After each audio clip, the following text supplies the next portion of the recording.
ಇನ್ನು ಸಾಲು ಸಾಲು ಲೈಂಗಿಕ ದೌರ್ಜನ್ಯ ಹಾಗೆ ಅತ್ಯಾಚಾರ ಪ್ರಕರಣಗಳಿಂದಾಗಿ ದೇಶ ಅದರಲ್ಲೂ ನಮ್ಮ ಕರ್ನಾಟಕ ನಲುಗು ಹೋಗಿದೆ. ಹೇಗಿರುವಾಗಲೇ ಕರಾವಳಿಯಲ್ಲಿ ನಡೆದಿರುವಂತ ಆ ಒಂದು ಘೋರ ಮಹಿಳೆಯರು ಬೆಚ್ಚಿ ಬೀಳುವಂತೆ ಮಾಡಿದೆ. ಇನ್ಸ್ಟಾಗ್ರಾಮ್ ಸ್ನೇಹಿತನೇ ಅಲ್ಲಿ ಅಟ್ಟಹಾಸ ಮೆರೆದಿದ್ದು ಲವ್ ಜಿಹಾದ್ನ ಆರೋಪ ಕೂಡ ಕೇಳಿಬಂದಿದೆ. ಉಡುಪಿ ಜಿಲ್ಲೆಯ ಕಾರ್ಕಳ ತಾಲೂಕಿನಲ್ಲಿ ಅತ್ಯಾಚಾರವೆಸಗಿದಂತಹ ಸ್ಥಳದಲ್ಲಿ ನಾವಿದ್ದೇವೆ. ಈ ಒಂದು ನಿರ್ಜನ ಪ್ರದೇಶದಲ್ಲಿ ಅಲ್ತಾಫ್ ಏನಿದ್ದಾನೆ ಅತ್ಯಾಚಾರವೆಸಗಿದ್ದಾನೆ ಎಂಬ ಮಾಹಿತಿ ಕೂಡ ಲಭ್ಯವಾಗಿರುವಂತದ್ದು.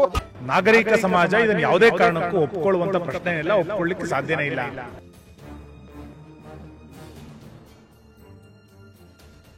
ಇನ್ಸ್ಟಾಗ್ರಾಂನಲ್ಲಿ ಪರಿಚಯ, ಯುವತಿ ಮೇಲೆ ಅತ್ಯಾಚಾರ, ಮಾದಕ ವಸ್ತು ನೀಡಿ ಯುವತಿ ಮೇಲೆ ಗ್ಯಾಂಗ್ ರೇಪ್ ಆರೋಪ. ಉಡುಪಿ ಜಿಲ್ಲೆ ಕಾರ್ಕಳದ ಅಲ್ತಾಫ್ ಅನ್ನೋ ಇವನಿಗೆ 3 ತಿಂಗಳ ಹಿಂದೆ ಇನ್ಸ್ಟಾಗ್ರಾಂನಲ್ಲಿ ಯುವತಿಯೊಬ್ಬಳು ಪರಿಚಯ ಆಗಿದ್ದಾಳೆ. ಆಕೆಯನ್ನ ಪುಸಲಾಯಿಸಿ ನಿನ್ನೆ ತನ್ನ ಕಾರ್ನಲ್ಲಿ ಹತ್ತಿಸಿಕೊಂಡಿದ್ದ ಅಲ್ತಾಫ್ ನಿರ್ಜನ ಪ್ರದೇಶಕ್ಕೆ ಕರೆದೊಯ್ದಿದ್ದಾನೆ. ತನ್ನ 2 ಸ್ನೇಹಿತರ ನೆರವು ಪಡೆದು ಯುವತಿ ಮೇಲೆ ಎರಗಿದ್ದಾನೆ. ಇನ್ನು ಮದ್ಯದ ಜೊತೆ ಮಾದಕ ವಸ್ತುವನ್ನ ಮಿಶ್ರಣ ಮಾಡಿ ಯುವತಿಗೆ ಕುಡಿಸಿದ್ದಾರೆ.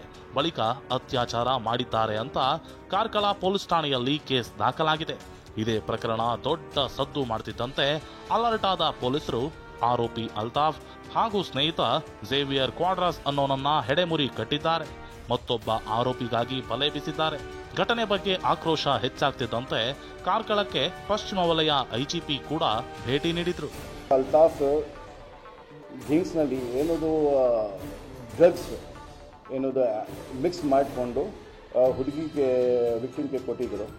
ಅದು ಅದೇ ಟೈಮ್ನಲ್ಲಿ ಅದು ಸ್ವಲ್ಪ ಇದು ಆಗಿದೆ ಆ್ಯಂಡ್ ಅನ್ಕಾನ್ಷಿಯಸ್ ಸ್ಟೇಟ್ನಲ್ಲಿ ಇತ್ತು ಆ್ಯಂಡ್ ಮತ್ತೆ ಅದಕ್ಕೆ ಅತ್ಯಾಚಾರ ಕೂಡ ಮಾಡಿದರು. ಕಾರ್ ಅಡ್ಡಗಟ್ಟುತ್ತಿದ್ದಂತೆ ಪ್ರಕರಣ ಬಯಲಿಗೆ. ನಿನ್ನೆ ಬೆಳಗ್ಗೆ ಯುವತಿಯನ್ನ ಕಾರ್ನಲ್ಲಿ ಹತ್ತಿಸಿಕೊಂಡಿದ್ದ ಅಲ್ತಾಫ್ ಸಂಜೆ ಆಗ್ತಿದ್ದಂತೆ ಯುವತಿಯನ್ನ ವಾಪಸ್ ಸಿಟಿಗೆ ಕರೆತಂದಿದ್ದ. ಈ ವೇಳೆ ಅನುಮಾನಗೊಂಡ ಹಿಂದೂ ಸಂಘಟನೆಯವರು ಕಾರ್ ಅಡ್ಡಗಟ್ಟಿದ್ರು. ನಶೆಯಲ್ಲಿದ್ದ ಯುವತಿ ನೋಡಿ ಯುವಕನ ಮೇಲೆ ಗರಂ ಆಗಿದ್ರು. ಸ್ಥಳಕ್ಕೆ ಬಂದಿದ್ದ ಪೊಲೀಸರು ಆಕೆಯನ್ನ ಆಸ್ಪತ್ರೆಗೆ ಸೇರಿಸಿ ವಿಚಾರಣೆ ನಡೆಸುತ್ತಿದ್ದಂತೆ ಪ್ರಕರಣ ಬಯಲಾಗಿತ್ತು. ಸದ್ಯ ಕೃತ್ಯಕ್ಕೆ ಬಳಸಿದ್ದ ಕಾರನ್ನ ವಶಕ್ಕೆ ಪಡೆಯಲಾಗಿದೆ. ಲವ್ ಜಿಹಾದ್ ಮಾಡಿ ಹಿಂದೂ ಯುವತಿಯನ್ನ ರೇಪ್ ಮಾಡಿದ್ದಾರೆ. ಇಲ್ಲಿ ಗ್ಯಾಂಗ್ ರೇಪ್ ಆಗಿದೆ ಅಂತ ಹಿಂದೂ ಸಂಘಟನೆಗಳು ಆಕ್ರೋಶ ಹೊರಹಾಕಿವೆ. ಅಷ್ಟೇ ಅಲ್ಲ, ಮಹಿಳೆಯರಿಗೆ ಯುವತಿಯರಿಗೆ ರಕ್ಷಣೆ ನೀಡಿ ಅಂತ ಡಿವೈಎಸ್ಪಿಗೆ ಮನವಿ ಸಲ್ಲಿಸಿದ್ದಾರೆ. ಆದರೆ ನಿಜ ಸ್ಥಿತಿ ಬಗ್ಗೆ ತನಿಖೆ ಮಾಡ್ತೀವಿ ಅಂತ ಗೃಹ ಸಚಿವ ಪರಮೇಶ್ವರ್ ಹೇಳಿದ್ದಾರೆ. ಬೇರು ಅದನ್ನು ಕ್ರಿಯೇಟ್ ಮಾಡೋದಕ್ಕೆ ನೋಡ್ತಾ ಇದ್ದಾರೆ ಅಂತ ಹೇಳಿ ಕೇಳಿದ್ದೇನೆ.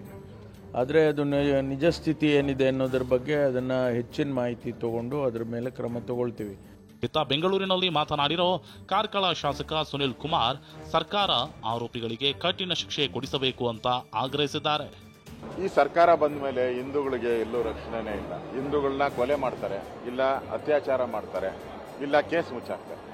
ಇದು ಒಂದೇ ಕಡೆ ಅಲ್ಲ, ಹಾವೇರಿಯಲ್ಲೂ ಆಯಿತು, ಹಿಂದೆ ಹುಬ್ಬಳ್ಳಿಯಲ್ಲಾಯಿತು, ಈಗ ಕಾರ್ಕಳದಲ್ಲಾಗಿದೆ. ಹಿಂದೂ ಯುವತಿಯರನ್ನ ಗುರಿಯಾಗಿ ಇಟ್ಟುಕೊಂಡು ಈ ರೀತಿಯಾದಂಥ ಘಟನೆಗಳು ಮತ್ತೆ ಮತ್ತೆ ಪುನರಾವರ್ತನೆ ಆಗ್ತಾ ಇರುವಂತದ್ದು ಅತ್ಯಂತ ಆತಂಕಕ್ಕೀಡಾಗಿರುವಂತ ಸಂಗತಿ. ದಲಿತ ಯುವತಿ ಮೇಲಿನ ಅತ್ಯಾಚಾರ ಕೇಸ್ನಿಂದ ಇಡೀ ಕರಾವಳಿ ಕೊತ ಅಂತಿದೆ. ತಕ್ಷಣವೇ ಅಲರ್ಟ್ ಆಗಿರೋ ಪೊಲೀಸರು 2 ಆರೋಪಿಗಳನ್ನ ಬಂಧಿಸಿದ್ದಾರೆ. ಪ್ರಜ್ವಲ್ ಅಮೀನ್, TV9 ಉಡುಪಿ.